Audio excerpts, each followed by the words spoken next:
The Shema is an integral part of the morning Shacharit and evening Mariv service.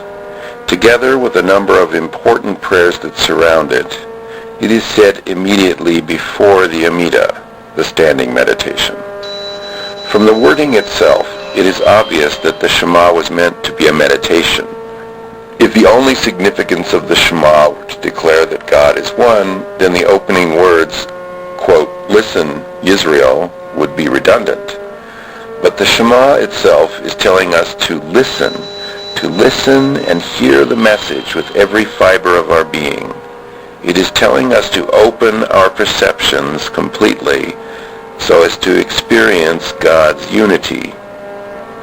It is also significant that the name Israel is used in the beginning of the declaration. This name was given to Yaakov after he wrestled with the angel on his way home to Canaan. According to the Torah, the name Israel means, quote, "he who contends with the divine," Genesis 32:29. In the Midrash and the Zohar, there is a discussion about whether the angel with which Yaakov wrestled was a good angel or an evil one. But the main point is that when a person contends with the spiritual, that person opens themselves up to both good and evil, which means wrestling with the forces of good as well as those of evil. A number of commentaries see Yaakov's experience as having taken place in a meditative state. Yaakov did not physically wrestle with the angel, but he perceived a spiritual being while meditating.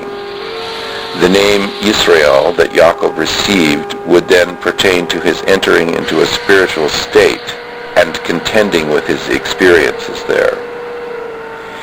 It is precisely when one is in a meditative state that one has contact with the spiritual on an intimate level. The Shema addresses itself to such a seeker and calls the seeker by the name Israel. The Shema is addressing the Israel in each of us. This Israel is the part of us that yearns to transcend the boundaries of the physical and seeks out the spiritual. The Shema tells this Israel to listen, to quiet down the mind completely, and open it up to a universal message of God's unity. However, the only time a person can listen perfectly without any interference is in the meditative state. When we say Adonai, we are speaking of that for which the mind does not even have a category. Yet, in the very next word, we call Adonai, quote, our God, Eloheinu. We recognize that we can relate to God and experience his closeness to such an extent that we can call God ours. This is a very remarkable concept. We can think about the infinite and still call it ours. The fact that God allows us to call him our God is the greatest possible gift. The Shema ends with Adonai is one, Adonai Echad.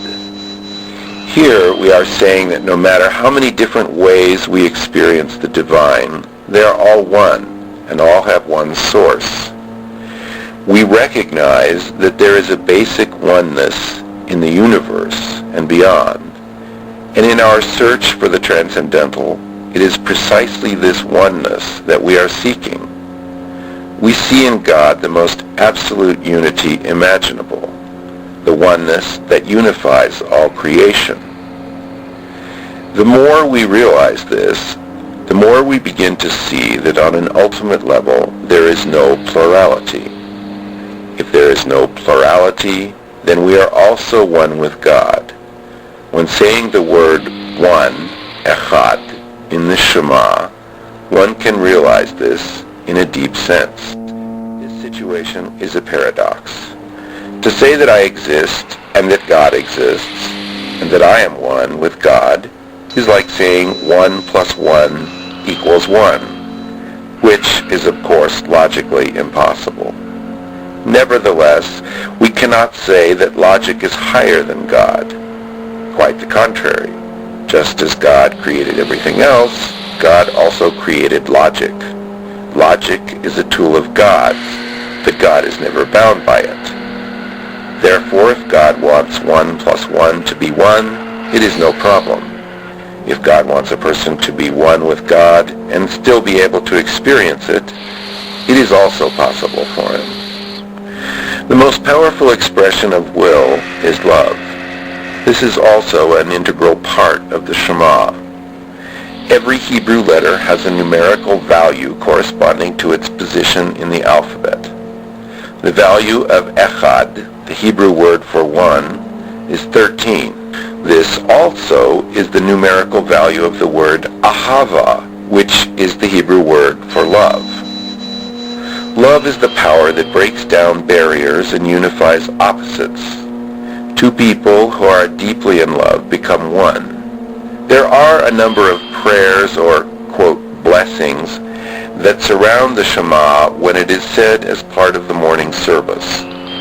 The last words before the Shema itself are, "Blessed are you, Adonai, who chose his people Israel in love." Therefore, the word immediately before the Shema is love, in the context of a blessing that speaks of the love that God has for his people. Immediately after the Shema is the commandment, quote, "You shall love God your Lord with all your heart and with all your soul and with all your might." Deuteronomy 6:5. This commandment speaks of the love that we must have for God. Therefore, the Shema is placed between two loves, God's love for us and our love for God. Both of these loves suggest the unity to be found in the Shema. But if the words are said very slowly, and if a person prepares themselves mentally, the Shema can be an extremely powerful meditation. Indeed, the Torah itself prescribes that the Shema be said twice daily, and it seems highly probable that this was originally prescribed as a short daily meditation for all of Israel. The Shema can be said very slowly. You can dwell on each word for as long as 15 or 20 seconds. During the silences between the words, let the meaning of each word penetrate your innermost being.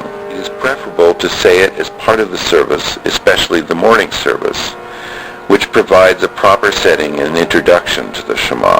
In this service, the Shema is preceded by two prayers, or quote, blessings, as the Talmud calls them. The first blessing begins with a description of the astronomical world.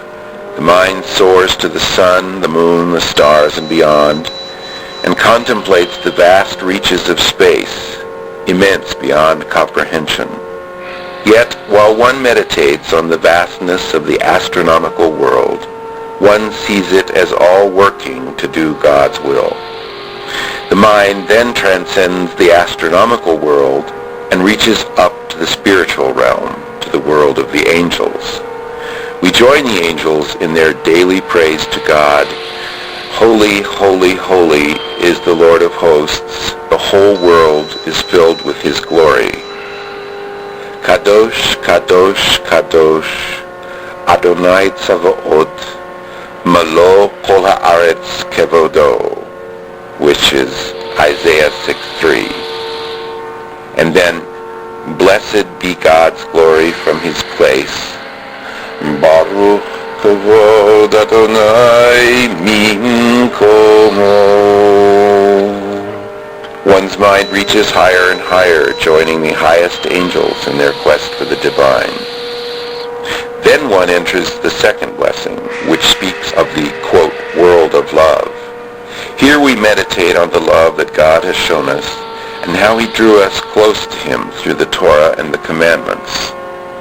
We become aware of this love and meditate on it, drawing it into our innermost being. Then we recite the Shema itself. When the Shema is said as part of the morning service, one automatically goes through all these levels. In either case, the Shema becomes not only a meditation, but a peak experience of love and closeness to God. The words immediately following the Shema are usually translated in the imperative quote, "You shall love God your Lord," implying that this is a commandment. However, the words can equally well be translated as, quote, "You will love God your Lord," as a simple statement. The words imply that if we listen and hear the message that God is ours and that God is one, then we will automatically love God. Love for God follows as a natural consequence to the experience of his essence and unity.